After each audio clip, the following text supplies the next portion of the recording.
ఇది గమనించాలా. టీఆర్ఎస్ దుకాన్ బంద్ చేసి బీఆర్ఎస్ స్టార్ట్ చేసింది, భారతీయ రాష్ట్ర సమితి అని.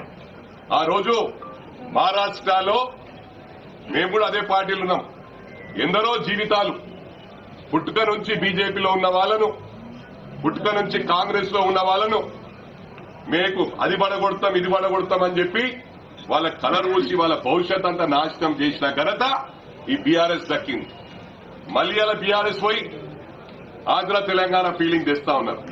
మాకు ఎలాంటి ఫీలింగ్ లేవు. మేమెప్పుడు కూడా కులం ఫీలింగ్ లేదు, మతం ఫీలింగ్ లేదు, రాష్ట్రం ఫీలింగ్ లేదు. వి ఆల్ ఆర్ ఇండియన్స్ అంటారు. మాది ఒకటే స్లోగన్. పార్టీలు వేరే వేరే అయినా, సిద్ధాంతాలు వేరే వేరే అయినా మేమందరినీ కూడా కుటుంబం లాగా భావిస్తాం. ఎవరైతే పిచ్చి పిచ్చిగా చేస్తే ఎక్కడున్నా ఆ చెత్తను ఏరేస్తాం. తప్పకుండా ఇది దృష్టిలో పెట్టుకోండి బీఆర్ఎస్ వాళ్ళు. ఇంకొకసారి దేనిపైన దాడి చేసిండ్రనుకో బిడ్డ, మీ టీ న్యూస్ మీద, మీ నమస్తే తెలంగాణ మీద రాష్ట్రం పోలీస్ మొత్తం ఉన్నా ఎవరేం చేయలేరని చెప్పి కూడా సందర్భంగా తెలియజేస్తా ఉన్నా.